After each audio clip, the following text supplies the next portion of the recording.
Hello guys, welcome back to Mukhya channel. Rishi వసుల love at first sight part 19. So కొత్తగా మన channel చూస్తున్నట్టయితే please share and subscribe to Mukhya channel. అలాగే మన series ఎలా ఉన్నాయో కామెంట్ చేయడం మాత్రం మర్చిపోవద్దు. ఇంకా ఆలస్యం లేకుండా స్టోరీలోకి అయితే వెళ్ళిపోదాం. ఇంతలో రోజీ సౌండ్కి వసు దూరంగా జరిగి నేను వెళ్తాను అని వెళ్తూ ఉంటే రిషి వసు బయటను పట్టుకొని ఆపుతాడు. వసు హార్ట్ బీట్ పెరిగిపోతూ ఉంటుంది. నేను వెళ్తాను అని అంటూ ఉంటే ఆగు అని వసు ట్రెడ్ పట్టుకుంటాడు. వసు టెన్షన్ పడుతూ ఉంటుంది. రిషి వసుకి దగ్గరగా వచ్చి వెనక నుంచి హక్ చేసుకుని, ఏంటి అలా వెళ్ళిపోతున్నావు, నువ్వే కదా మిస్టర్ ఆర్ అని పేరు పెట్టావు, మరి దానికి న్యాయం చేయాలి కదా అని అంటాడు. వసు ఫేస్ అంతా ఎర్రగైపోతుంది సిగ్గుతో. ఇంకా ముందుకు తిరిగి రిషిని హక్ చేసుకుంటుంది. రిషి కూడా వసుని హక్ చేసుకొని నుదుటి మీద కిస్ అయితే పెడతాడు. కొంచెం సేపు తర్వాత అందరు డిన్నర్ తినేసి లాన్లో కూర్చొని మాట్లాడుకుంటూ ఉంటారు. రిషి, మామాజీ మీది లవ్ మ్యారేజా అరేంజ్డా? వసు, మా mom daddy love marriage. Rishi, నిజంగానా మామాజీ అని అంటారు చంద్రశేఖరం గారు. నేను ఒకటి అడుగుతాను, చెప్తారా? అడుగు రిషి. మాకు మీ లవ్ స్టోరీ చెప్తారా ప్లీజ్ అని అడుగుతారు.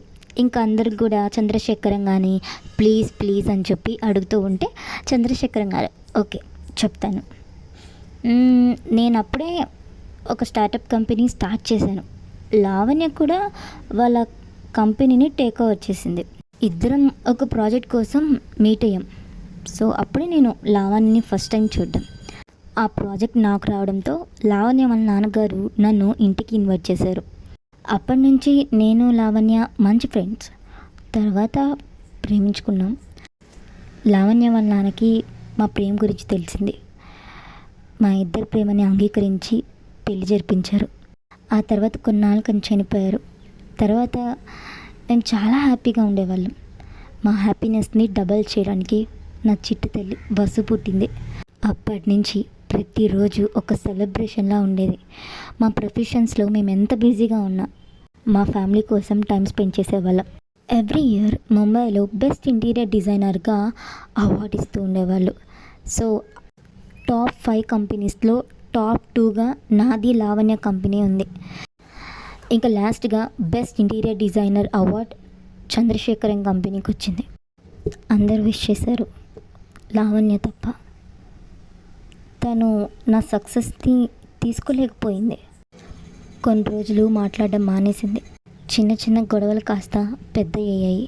ఎంత దాకా అంటే లావణ్య ఇంట్లో నుంచి వెళ్ళిపోయేంత. తర్వాత రోజు వసు కోసం ఇంటికి వచ్చింది. ఎక్కడికి వెళ్తున్నారు అని అడిగితే నా ఇంటికి అని చెప్పింది. ఇది కూడా మన ఇల్లే అని అంటే, ఇది నా ఇల్లు కాదు, ఇది నీ ఇల్లు, నేను ఇక్కడ ఉండలేను, కావాలంటే నువ్వు కూడా వసుతో పాటు నా దగ్గరే ఉండు అని అనింది. నాది నీది అని వేరు చేసి మాట్లాడేసరికి నా మనసు ఇరిగిపోయింది. నా సెల్ఫ్ రెస్పెక్ట్ని వదిలిపెట్టేసి తనతో వెళ్ళలేకపోయాను. తను కూడా రాలేదు. కొన్ని రోజులకి ఇద్దరం డైవర్స్ తీసుకుందాం అనుకున్నాం. కానీ మా వల్ల వసు ఎక్కడ బాధపడుతుందో అని తీసుకోలేదు. 6 months నా దగ్గర, 6 months తన దగ్గర ఉండేలా ప్లాన్ చేసుకున్నాం. ఈ 10 years ఎప్పుడు ఎదురుపడినా మాట్లాడుకోలేదు అని అంటారు. వసు ఏడుస్తూ డాడీ అని చెప్పి హక్ చేసుకుంటుంది. శంకర్, మరి నిన్ను వదిలేసి వెళ్ళిపోయింది, మళ్ళీ ఇంట్లోకి ఎలా రానివ్వాలనిపించింది బావా అని అడుగుతారు. చంద్రశేఖరం గారు, ఇది తన ఇల్లు, ఎప్పుడన్నా రావచ్చు. ఇన్నాళ్ళ తర్వాత తన పంతాన్ని, నా మీద కోపాన్ని పక్కన పెట్టి వసు పెళ్ళి కోసం నా ఇంట్లో అడుగుపెట్టింది. దానికి ఆనందంగా ఉంది. కానీ ఈ 10 సంవత్సరాల్లో నేను, నా ప్రేమ ఒక్కసారి కూడా గుర్తుకు రాలేకపోయాయా అనిపించినప్పుడల్లా కొంచెం బాధగా ఉంటుంది అంటూ కళ్ళు తుడుచుకుంటారు. ఇదంతా లావణ్య గుమ్మంలో నిలబడి వింటూ ఉంటుంది. శంకర్, నిజం చెప్పావా, నువ్వు ఇంకా అక్కని ప్రేమిస్తున్నావు కదా అని అంటారు.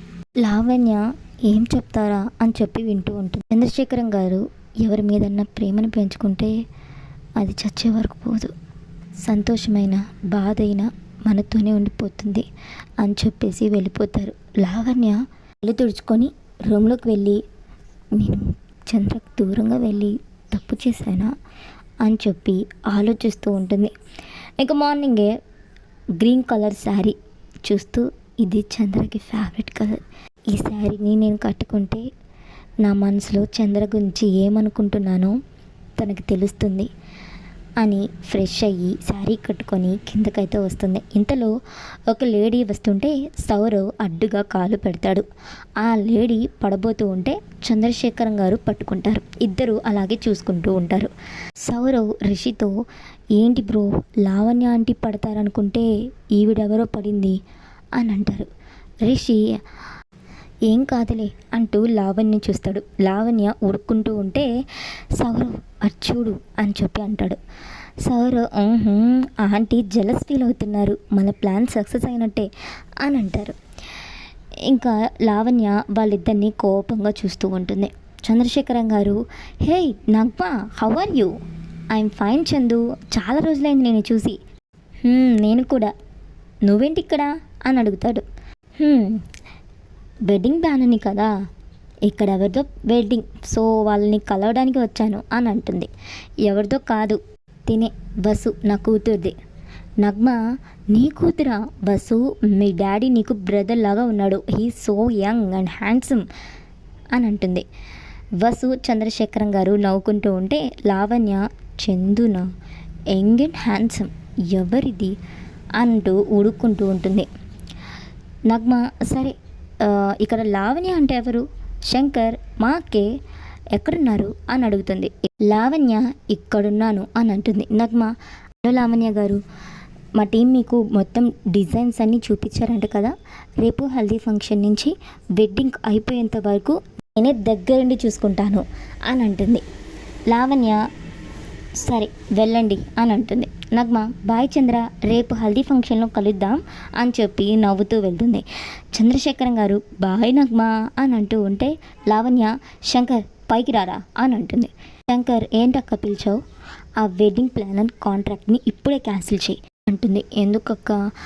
ఆమె అందరితో బాగా మాట్లాడుతుంది, చూడ్డానికి అందంగా ఉన్నారు, ముఖ్యంగా బావకి ఫ్రెండ్ అంట, ఎలా క్యాన్సిల్ చేయగలను చెప్పు అని అంటుంది. లావణ్య, అందుకే వద్దంటున్నాను, బావతో మాట్లాడితే నీకేంటక్క, 3 days అంతే, మనం ఇక్కడి నుంచి వెళ్ళిపోతాం కదక్క అని అంటాడు. ఎక్కడికి రా వెళ్ళేది? నేను ఎక్కడికి రాను, మా ఆయనతోనే ఉంటాను. బస్సు పెళ్లి చేసుకుని యూఎస్కి వెళ్ళిపోతే మా ఆయన ఇక్కడే ఒంటరిగా ఉంటాడు, నేను తన్ని వదిలేసి ఎక్కడికి రాను, కావాలంటే నువ్వే వెళ్ళు అని అంటుంది. మరి ఆఫీస్ అక్క, ఏ చూసుకోలేవా? నేనా? ఇన్ని రోజుల నుంచి నా దగ్గరే ఉన్నావు కదా, వర్క్ నేర్చుకున్నావు కదా, నువ్వే చూసుకో అని కోపంగా అంటుంది. బస్సు వాళ్ళ మామ్ డాడ్ ఇంకా కలిసే ఉంటారు అన్న హ్యాపీనెస్కి హ్యాపీ టీయర్స్ ఆగవు. రిషికి చెప్పాలని పరిగెత్తుకుంటూ కిందకైతే వెళ్తుంది. చంద్రశేఖరం గారు, బస్సు స్లో, ఎక్కడికి? రిషి బయట ఉన్నాడు, ఓకే డాడ్ అని చెప్పి రిషి దగ్గరికి వెళ్తుంది. రిషిని చూసి తన దగ్గరికి వెళ్ళి గట్టిగా హక్ చేసుకొని, మామ్ డాడ్ని వదిలేసి ఇంకెక్కడికి వెళ్ళదంట, ఆఫీస్ని కూడా మామీని చూసుకోమని చెప్పింది, నాకు ఇప్పుడు చాలా హ్యాపీగా ఉంది తెలుసా అని అంటుంది. నాకు తెలుసు, నీకెలా తెలుసు? నైట్ మీ మామ్ డాడ్ లవ్ స్టోరీ చెప్తుంటే మీ మామ్ మనతో పాటు గుమ్మలో నిలబడి వింటూ ఉంది. కొంచెంసేపు తర్వాత తన రూమ్లోకి వెళ్ళి వాళ్ళ పెళ్ళి ఆల్బమ్ని చూసుకొని ఎమోషనల్ అయింది. నేను మీ మామయ్య సౌరవ్ చూసాం అని అంటాడు. Bus, your a such a sweet heart mister అని చెప్పి హక్ చేసుకుంటుంది. రిషి, ఎందుకు? నువ్వే అంట కదా ప్లాన్ చేసింది, సౌరవ్ చెప్పాడు అని అంటుంది. ఇంతలో సౌరవ్, రిషి బ్రో, అంకుల్ పిలుస్తున్నాడు. రిషి, వస్తున్న సౌరవ్, పదవసు అని చెప్పి వెళ్తూ ఉంటే గుమ్మం తగిలి వసు పడబోతూ ఉంటుంది. రిషి పట్టుకుంటాడు. వసు తాలి బయటకైతే పడుతుంది. చంద్రశేఖరం గారు, వసు ఏమైందమ్మా, చూసుకోవాలి కదా అని చెప్పి తీసుకొని వెళ్ళి సోఫాలో కూర్చోపెడతారు. రిషి వసు కాలు పట్టుకొని, నొప్పిగా ఉందా కొంచెం అంటుంది. లావణ్య, ఏమైంది వసుకి? వసు, ఏమి లేదు మామ్, జస్ట్ పడబోయానంతే, రిషి పట్టుకున్నాడులే అని అంటుంది. లావణ్య వసు మెడలో తాళిని చూస్తుంది. ఏంటి అది? తాళి ఎవరు కట్టారు? చెప్పు వసు, నిన్నే అడిగేది, చెప్పు, నోరు తెరిచి చెప్పు, మాట్లాడు వసు, ఎవరు కట్టారు, నిన్నే నోరు తెరిచి మాట్లాడతావు లేదా అని కొట్టబోతుంది. రిషి అడ్డు వస్తాడు. లావణ్య రిషిపై చేయి చేసుకుంటుంది. రిషి, నేనే వసు మెడలో తాళి కట్టాను అని అంటాడు. లావణ్య రిషి కాలర్ పెట్టుకొని, నీకెంత ధైర్యం ఉంటే నా కూతురు మెడలోనే తాళి కడతావు, ఇప్పుడు అందరికీ నేనేం చెప్పుకోవాలి వసు, అందరు మన గురించి ఏమనుకుంటారు, నా ఫ్రెండ్స్, నా రిలేటివ్స్ అందరిలో నా పరువు తీసేసావు కదా, నా పరువు పోవడానికి నేను ఒప్పుకోను, ఆ తాళిని తీసి వాడి మొహాన్ని విసిరి కొట్టు వసు అని అంటుంది. వసు ఏడుస్తూ ఉంటే లావణ్య, నువ్వు తీయవు కదా, నేనే తీస్తాను అని చెప్పి వసుకి దగ్గరగా అయితే వెళ్తూ ఉంటుంది తాళిని తీయడానికి. చంద్రశేఖరం గారు, ఒక్క నిమిషం శంకర్, మీ అక్క తన మెడలో ఉన్న తాళిని నాకిచ్చి దాని తరువాత నా కూతురి మెడలో ఉన్న తాళిని తీయమను అని అంటాడు. శంకర్, అక్క బాగా చెప్పింది, వినిపించింది కదా, తాళంట తీసిచ్చే అక్క అని అంటారు. లావణ్య అంటూ వెనక్కి వెళ్తూ ఉంటే చంద్రశేఖరం గారు, చూసావా, నువ్వే తీసి ఇవ్వలేకపోతున్నావు, అలాంటిది వసు ఎందుకు ఇస్తుంది, నువ్వు రిషిని ఒప్పుకోపోవడానికి తన దగ్గర డబ్బు ఆస్తి లేకపోవడమే అయితే ఇప్పుడే నా ఆస్తి మొత్తం రిషి పేరున రాస్తాను, నువ్వు ఒప్పుకుంటావా, ఒప్పుకోలేవు, ఎందుకంటే రిషి నీ ఈగో హర్ట్ చేశాడు, నీకు మొదటిసారి ఎదురు తిరిగి మాట్లాడిన వ్యక్తి కాబట్టి. లావణ్య, నువ్వు ఏమన్నా చెప్పు చంద్ర, ఈ రిషిని నేను ఒప్పుకోను, నా అల్లుడుగా నేను అస్సలు అంగీకరించను అని చెప్పి గట్టిగా అంటుంది. వసు ఉలికిపడి రిషి హ్యాండ్ని పట్టుకుంటుంది. రిషి వసు హ్యాండ్ని పట్టుకొని లాక్ చేస్తాడు.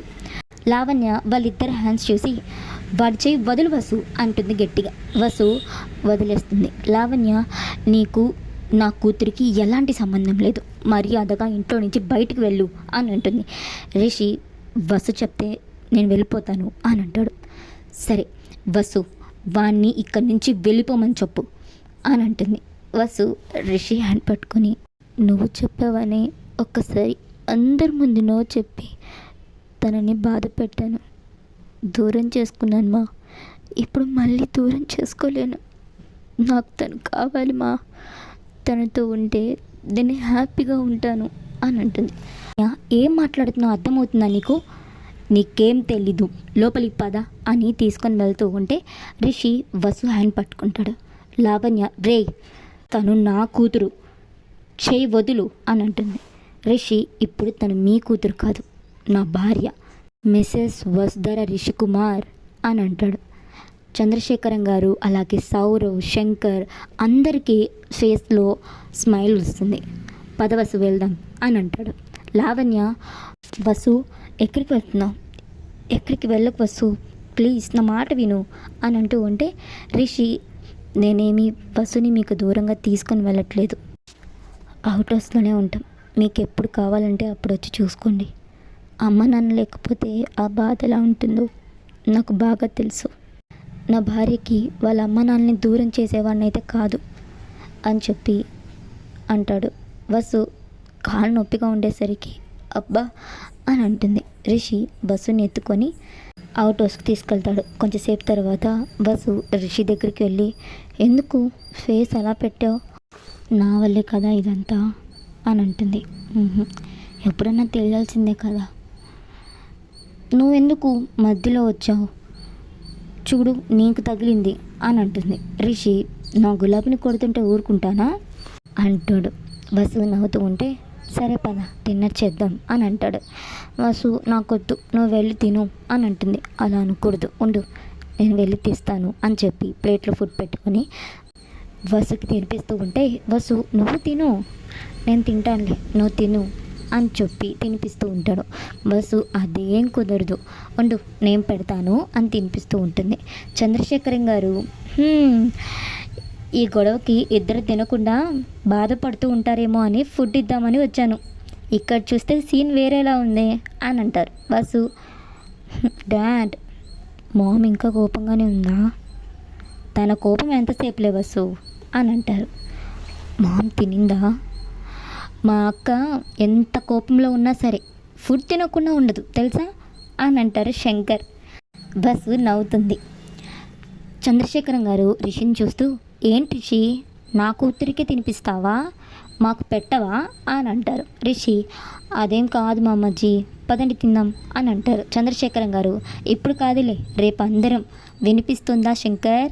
అందరం నా అల్లుడింటికి వెళ్తున్నాం. ఫుల్ డే నా కూతురు అల్లుతోనే ఎంజాయ్ చేస్తాను. శంకర్ అలాగే సౌరవ్, సరే బావా, మేము కూడా వస్తాం అని అంటారు. చంద్రశేఖరం గారు, రావాలనుకున్న వాళ్ళు రావచ్చు, మొహమాట పడక్కర్లేదు అని అంటారు లావణ్యకి వినిపించేలాగా. రిషి, సరే మామాజీ, గుడ్ నైట్.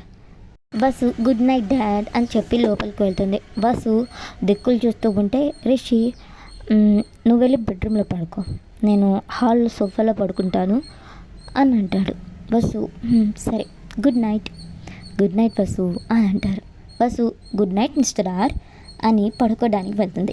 రిషి నవ్వుకుంటూ వెళ్ళి పడుకుంటాడు. ఇక్కడితో స్టోరీ అయిపోయింది గాయస్. సో కొత్తగా మన ఛానల్ చూసినట్టయితే please share and subscribe to Mukhya channel. అలాగే మన సిరీస్ ఎలా ఉన్నాయి కామెంట్ చేయడం మాత్రం మర్చిపోవద్దు.